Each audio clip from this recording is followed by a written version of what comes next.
Hello નમસ્કાર, વધુ એક સમાચાર સામે આવી રહ્યા છે। 80 વર્ષના અમિતાભ બચ્ચન વિશે માઠા સમાચાર સામે આવ્યા છે।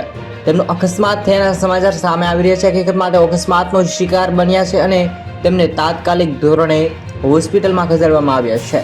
રિપોર્ટર અનુસાર કોણ બનેગા કરોડપતિના શૂટિંગ દરમિયાન તેના પગની નસ કપાઈ હોવાનું સામે આવી રહ્યું છે। ત્યારબાદ તેને હોસ્પિટલમાં લઈ જવામાં આવ્યા, જ્યાં તેમના પગમાંથી લોહી નીકળતું રોકવા માટે ટાંકા લેવામાં આવ્યા હતા।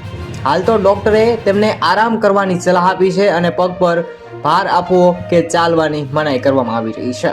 હાલમાં સમાચાર સામે આવી રહ્યા છે। અમિતાભ બચ્ચન, જેમની ઉંમર 80 વર્ષની છે, કેબીસીમાં 14 હોસ્ટ કરી રહ્યા હતા, જેમાં રવિવારે શોમાં આગામી એપિસોડ શૂટિંગ કરી રહ્યા હતા। દરમિયાન અકસ્માતના સમાચાર સામે આવ્યા છે। સૌ લોકો પ્રાર્થના કરીએ કે અમિતાભ બચ્ચન જલ્દીથી જલ્દી સાજા થઈ જાય।